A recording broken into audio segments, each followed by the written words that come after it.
छात्रेभ्यः अभिभावकेभ्यः च नमो नमः। बच्चों, आज हम लोग पढ़ेंगे यण स्वर संधि।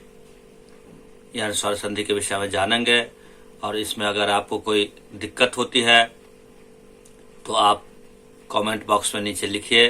साथ ही नोट्स की ज़रूरत के लिए आप वेबसाइट को क्लिक कीजिए। तो आइए पढ़ते हैं यण स्वर संधि। तो आइए आज हम लोग पढ़ेंगे यण स्वर संधि। जैसा कि नाम से ही लगता है, य आदि बनता है। अब परिभाषा देखिए, ह्रस्व या दीर्घ ई उ री के बाद यदि इन्हें छोड़ करके कोई और स्वर वर्ण आए तो ई का या, उ का व एवं री का र हो जाता है। बड़ा या छोटा, बड़ी ई आए या छोटी ई आए, उसके बाद ई को छोड़कर कोई भी स्वर वर्ण आए, बड़ा उ आए या छोटा उ आए, तो उ को छोड़ करके कोई भी स्वर वर्ण आए, और री बड़ी आए या छोटी आए, इसके बाद री को छोड़ करके कोई भी स्वर वर्ण आए, तो ई का या, उ का व, री का र। इसमें अंतर क्या है बच्चों?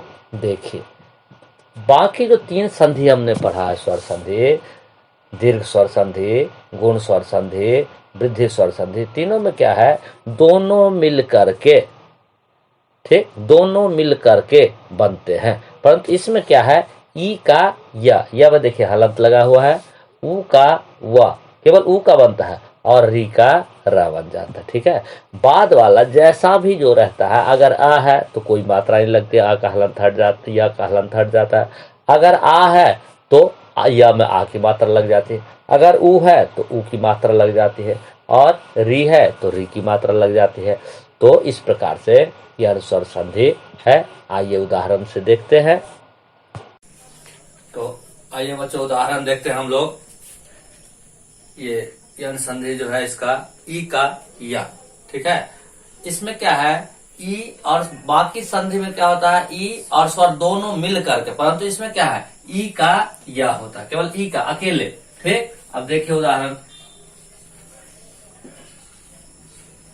यदि प्लस एव, ठीक। अब वर्ण विन्यास देखिए, या, धन आ, धन दा, धन ई, ए, वा, धन आ।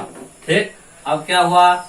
ई का या होगा तो इसमें हलंत होगा। ठीक, अगर आ है तो कोई मात्रा नहीं होगी इसमें, और आ के बाद जो भी है उस वही मात्रा इसमें आ जाएगी। ठीक, अब देखिए जोड़ करके, या और आ मिल करके या, द और या, ये जो द है और द या मिल करके दिया, और ए, ये जो ए है या में आ जाएगा तो ए और व आ मिल करके व, या देव। ठीक है, या देव। ठीक, दूसरा उदाहरण देखिए, अपी, धन अपी। इसको भी वर्ण विन्यास करके देखिए, क्योंकि मात्रा जो है, इसमें मात्रा में दिक्कत होती है बच्चों को। आ, धन पा, धन ई, आ, धन पा, धन ई। ठीक, अब ये ई के बाद स्वर वर्ण है तो ई का क्या बन गया? या बन गया।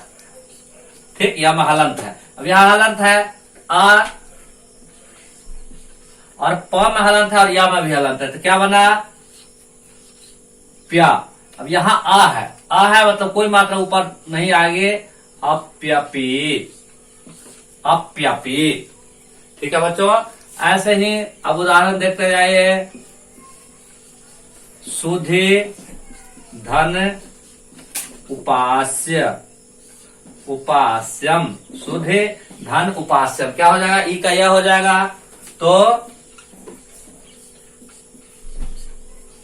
शुद्ध्यु, ये उ है, उ का क्या हो जाएगा बच्चों? उ का उ की मात्रा आ जाएगी। ठीक है, शुद्ध्योपास्यम, शुद्ध्योपास्यम। ठीक है, ऐसे ही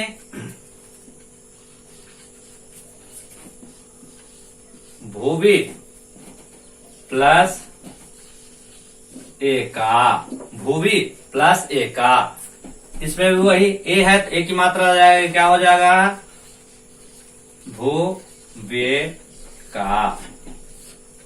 ठीक है बच्चों, मतलब यहाँ जो भी रहेगा, अगर ए है तो ए की मात्रा, ऊ है तो ऊ की मात्रा, आ है तो कोई मात्रा नहीं, आ है तो कोई मात्रा नहीं, यहाँ ए है, जो भी इस साइड प्लस के बाद इसका जो पहला अक्षर रहेगा उस वही मात्रा इसमें लग जाएगी। ठीक है बच्चों, ऐसे कुछ बड़ी के उदाहरण देखते हैं। ई धन स्वर,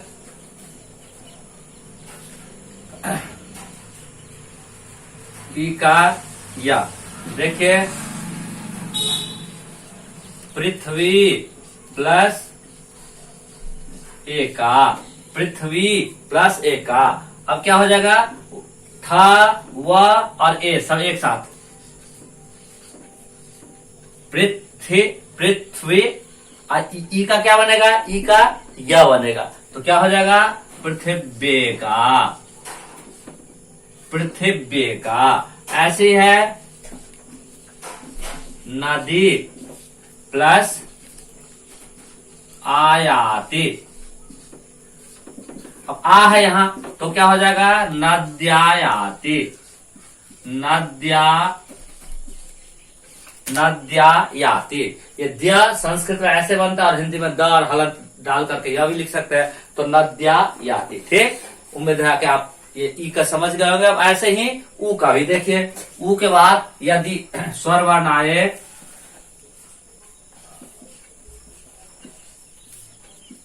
तो ऊ का क्या हो जाएगा, व।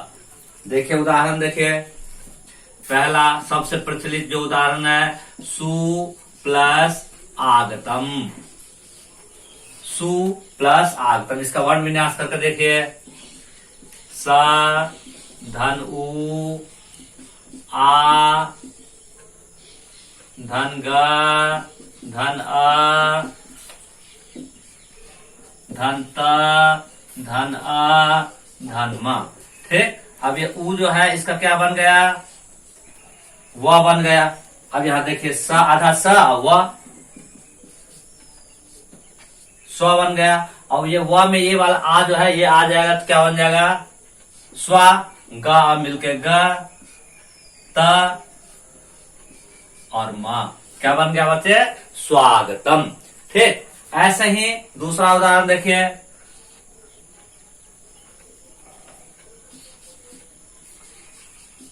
प्रभु प्लस एक है, क्या हो जाएगा, प्रभु प्लस एक, ऊ का व बन जाएगा, प्रभुएक है,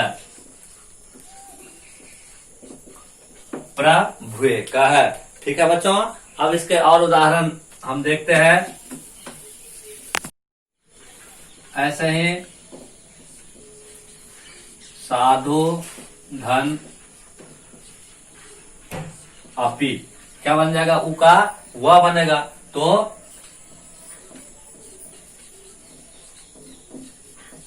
साध्वापी, साध्वापी। ठीक, वैसे ही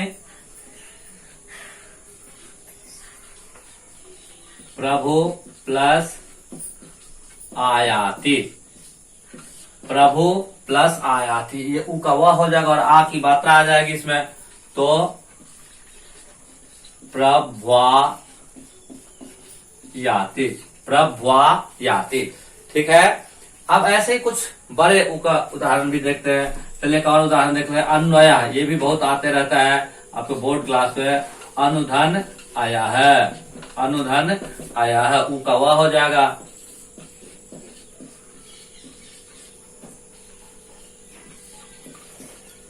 अन्वय है। ठीक है बच्चों, तो ऐसे बड़े ऊ का उदाहरण देखते हैं। बड़ा ऊ और स्वर, तो ऊ का व, इसमें देखिए बधु प्लस आदेश है, छोटा का भी ऊ ही बनता है, बड़ा का भी ऊ ही बनेगा। ठीक है, इसलिए इसमें ज्यादा कोई समस्या नहीं है। बध्वा देश है। ठीक है, बध्वा देशः, बधु प्लस आगमनम, वध्वा गमनम, बध्वा गमनम। ठीक है बच्चों, तो ये ऊ का इस तरह से। अब री का र, ठीक है, री के बाद यदि स्वर आता है तो री का र हो जाता है।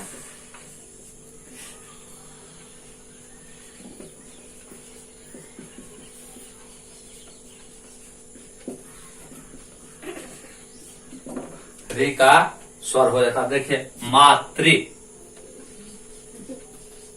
मातृ प्लस आदेश है, मातृ प्लस आदेश है। मातृ का देखिए बार विन्यास करके म प्लस आ प्लस त प्लस री, ठीक, और आ धन द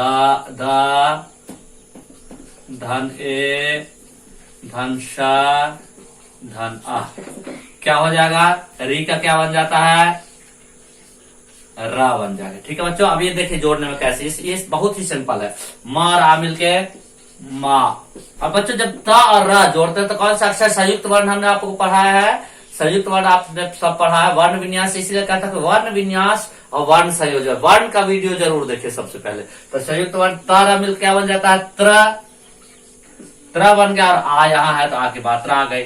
मात्रा देशः, मात्रा देशः, ठीक। पितृ धन आज्ञा, पितृ धन आज्ञा, इसमें वही री का रा हो जाएगा। जब तब मेरा अगर ये जो री है बच्चों, ये त्र, पात्री है, ये त्र बन जाएगा, बस यही अंतर है। तो क्या बन जाएगा? पित्रादेशः, पित्रादेशः, ठीक है। मातृ प्लस उवाच, मातृ, अभी वही री का र बनेगा तो त्र बन जाएगा। मातृ धन उवाच, क्या बन जाएगा? मातृवाच, मातृवाच, ठीक है बच्चों। इस तरह से जो है आपको ये री का र, तो उम्मीद करता हूं कि समझ में आ गया होगा, कोई दिक्कत नहीं होगी। ई का या बड़ी हो या छोटी हो उसमें कोई अंतर नहीं होता। ऊ का व बड़ा ऊ हो या छोटा ऊ हो उससे भी नहीं कोई अंतर होता है। और री का रा, तो उम्मीद है कि यण संधि समझ में आ गई होगी, ठीक है। और अगर इसमें कोई दिक्कत हो तो आप नीचे कमेंट में लिखिए।